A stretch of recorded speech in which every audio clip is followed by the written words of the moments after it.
Good morning po. Tayo po'y mag-aral ng salita ng Diyos. John chapter 15 verse 11. Sinabi ko sa inyo mga bagay na ito upang mapasa inyong kagalakan ko at nang sa gayon, malubos ang inyong kagalakan. That your joy may be complete. Today, pag-usapan po natin yung salitang joy. At bakit sa Biblia, ang binabanggit pong madalas ay yung salitang joy at hindi po yung salitang happiness. So pinag-aralan ko po yan. Ano po? Yung happiness po kasi kadalasan yan po'y nakasalalay o sabihin na natin nakabatay sa mga certain conditions. Ano po? In other words, hindi po siya permanente. Ano po?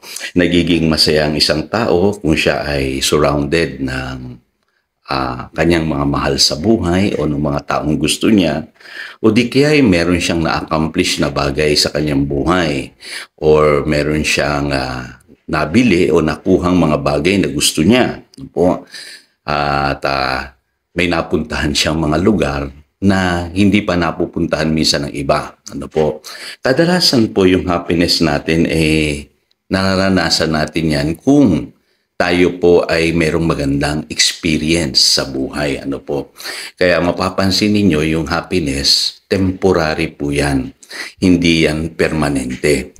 Kaya halimbawa, nawala yung iyong pinakamamahal, malulungkot ka na. No? O di naman kaya ikaw ay naiwang mag-isa. So, malulungkot ka na.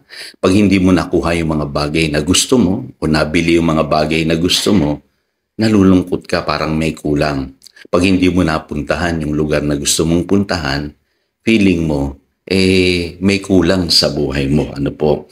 At kadalasan, ang happiness, ano po, yan po ay merong mga kondisyon. Ano po? Kaya hindi siya permanente. Kaya pansinin niyo, very seldom na ginamit sa Biblia yung salitang happy or happiness. Ano po? Pero yung salitang joy, madalas niyo pong makikita yan sa Bible. At ang joy po kasi, meron po yung permanenteng kalagayan sa puso ng mga taong nanalig sa Panginoong Jesus. Ano po? Kaya iba po yung tunay na joy na binabanggit po ng Biblia. Ano po? Ang joy po ay gift ng Lord dun sa mga nanalig sa Kanya. Ano po? At paulit-ulit po sa Biblia, mini-mention po ng Panginoong Jesus yung salitang joy. Katulad nung binasa ko pong verse kanina sa John chapter 15 verse 11. At dito makikita niyo po ang tinutukoy mismo na joy ng Panginoong Jesus, yung kanyang kagalakan mismo, yung kanyang sariling joy na ibibigay niya sa atin. Ano po? At ang sabi pa sa English Bible, I have told you this so that my joy may be in you and that your joy may be complete. So napakaganda po noon. Kumpleto yung kagalakan na mararanasan natin sa buhay na ito kung tayo ay nasa Panginoong Jesus. Hindi kulang, hindi kapos. Permanente po, hindi temporary. At ang sabi ng John 17 verse 13, ganito mga kapatid, I am coming to you now, but I say these things while I am still in the world, so that they may have the full measure of my joy within them. So pansinin niyo yung salitang full measure of joy. My joy, sabi ng Panginoon. Yun mismo ibibigay niya sa atin. Full measure. Hindi kulang, hindi kapos. Kaya alam niyo, minsan may mga katanungan tayo sa isipan. Sa buhay ba na ito ay puro na lang ba pagdurusa? Puro na lamang ba kalungkutan? Ano po? Ang Biblia po nagsasabi na kung tayo ay nasa Panginoong Jesus, tataglayin natin yung full measure ng kanyang joy. O, nakakatuwa. Ano po? Ibig sabihin yung palang available ngayon sa puso natin.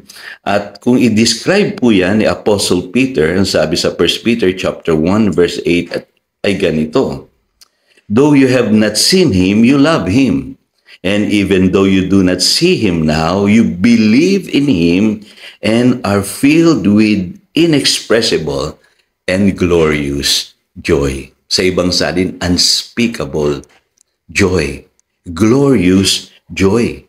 Yun pala yung joy na taglay-taglay natin sa puso natin ngayon, tayong mga nanalig sa Panginoong Hesus. So, hindi siya temporary.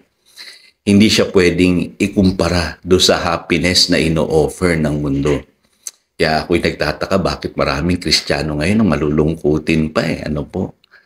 Maraming Kristiyano nadidepress pa. Samantalang taglay-taglay na natin sa puso natin yung joy kung tunay tayong nanalig sa Panginoong Hesus.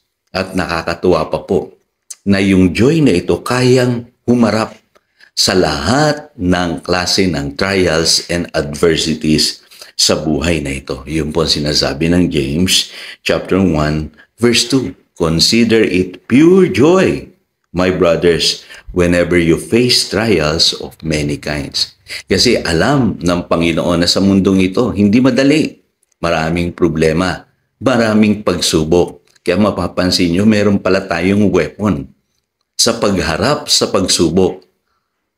At ang weapon na yan ay walang iba kundi yung joy na binigay niya sa atin. Kaya nakangingiti tayo.